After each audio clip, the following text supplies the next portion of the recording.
Hallo ihr Lieben, ihr habt euch ja von mir gewünscht, dass wir gemeinsam mal in den IKEA gehen und uns mal angucken, welche Möbel man zur Einrichtung eines Spielzimmers gebrauchen könnte bzw. einsetzen könnte. Und deswegen bin ich mal losgegangen und habe mir ein paar Sachen angeguckt.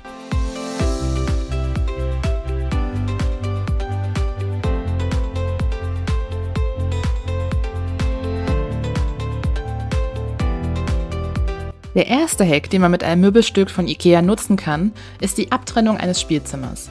Das System Skytter basiert auf einem Schienensystem, das man auf dem Boden und der Decke montiert und das man nutzen kann, um dahinter ein Spielzimmer zu verstecken oder auch einfach einen Teil eines Raums abtrennen kann. Skytter gibt es mit transparenten, halbtransparenten und blickdichten Fronten, sodass man hier ganz nach Wunsch den Raum verstecken oder auch integrieren kann. Eine weitere Möglichkeit, einen Raum zu teilen und einen Spielbereich abzutrennen, ist die Verwendung von Vorhängen. Auch hier kann man einfach Schienensysteme und bodenlange Vorhänge nutzen und so könnt ihr euer Spielzimmer verstecken oder eine Art Übergang in den Spielbereich schaffen.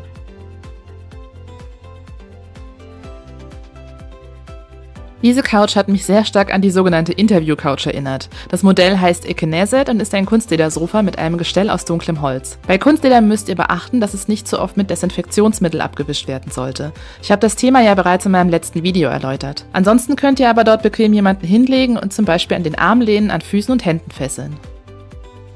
Bei diesem Himmelbett bin ich sehr gespalten, ob man es für ein Spielzimmer nutzen sollte oder nicht. Einerseits kann man das Kopfteil zum Fesseln nutzen, wenn man dort ein paar Haken und Ösen anbringt. Andererseits sollte man niemals jemanden an den dünnen Dachbalken befestigen. Die können das Gewicht eines Menschen nicht tragen. Allerdings hat das Bett durchaus einen gewissen Vibe und deswegen wollte ich es euch zeigen.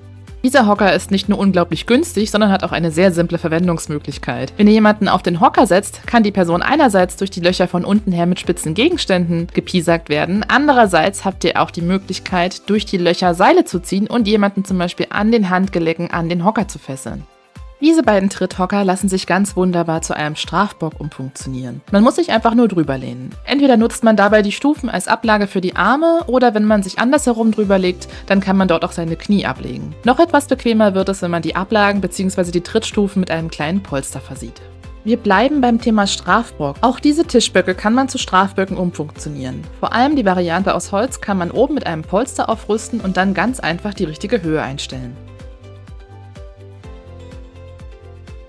Wer viele Schlagwerkzeuge und andere Spielzeuge hat, die direkt griffbereit sein sollen, dem empfehle ich diese Hakenleiste oder auch diese Lochplatte, an der man Haken und Körper befestigen kann.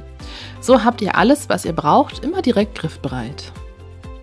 Eine Alternative zu Wandhaken könnte dieser Wagen auf Rollen sein. Zum einen bietet dieser Wagen Platz, um Spielzeug aufzubewahren, zum anderen bekommt er durch die Rollen die praktische Funktion, dass man ihn mitnehmen kann, wenn man beim Spielen nicht immer an der gleichen Stelle verweilt. Diese Servierwegen gibt es bei IKEA in vielen verschiedenen Farben und Formen, sodass ihr euch das passende Modell für euch aussuchen könnt. Eine weitere Möglichkeit, sein Spielzeug zu verstauen, bieten diese ausziehbaren Schrankeinsätze. Komplement ist eigentlich zur Hosenaufhängung gedacht, kann meiner Meinung nach aber auch zum Aufhängen von Floggern oder Seilen verwendet werden. Apropos Schrankeinsätze. Auch diese Besteckkästen eignen sich hervorragend, um Spielzeug in den Schubladen zu sortieren.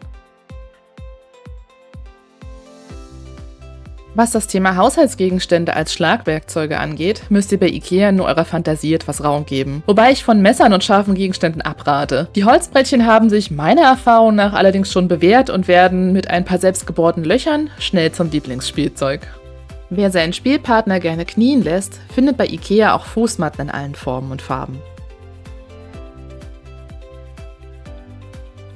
Wenn ihr euer Spielzimmer mit einer kuscheligen Ecke versehen wollt und gleichzeitig etwas für den Schallschutz tun wollt, dann kann ich euch diese Konstruktion empfehlen. Hier wurde einfach ein Vorhang mit Gardinenstangen und Klammern als Baldachin gespannt und macht den Raum nicht nur gemütlich, sondern trägt noch etwas zur Akustik bei. Wenn ihr flache Spielzeuge, zum Beispiel Gärten oder Rohrstöcke in eurem Zimmer verstecken, aber doch griffbereit haben wollt, dann könnt ihr zum Beispiel eine Leinwand mit der passenden Größe wählen und diese anstatt an einem Nagel an einem Scharnier befestigen, sodass ihr das Bild wie eine Schranktür öffnen könnt. So bleiben eure Spielzeuge versteckt und doch greifbar. Diese Lampe passt bestimmt in das ein oder andere Spielzimmer. Allerdings hängt sie viel zu tief und deswegen an dieser Stelle der Tipp, dass ihr keine Gegenstände oder Lampen zu tief von der Decke hängen lasst. Last but not least noch eine Idee für die Aufbewahrung von Matten, die man zum Beispiel beim Bondage unterlegen möchte. Hulik ist eine Kleiderstange, die in Kombination mit einem Regalbrett ganz einfach zum Verstauen von Matten und Decken genutzt werden kann. Ich hoffe, euch haben die Ideen gefallen, die ich euch gezeigt habe und ihr könnt damit euer Spielzimmer vielleicht auch etwas günstiger einrichten. Und wenn ihr sonst noch Fragen habt, könnt ihr mir die natürlich gerne in die Kommentare schreiben oder wenn ihr mal Ideen für spezielle Möbelmarke Eigenbau haben wollt, beziehungsweise wie ihr Dinge vielleicht einfach daheim umsetzen könnt, dann schreibt mir das doch gerne in die Kommentare. Und ansonsten freue ich mich, wenn ihr mir ein Like da lasst und natürlich auch meinen Kanal abonniert. Macht auf jeden Fall auch das Glöckchen an, damit ihr beim nächsten Mal auf dem Laufenden seid. Und ansonsten sehen wir uns bald wieder. Bis dahin, alles Liebe, eure Grietje.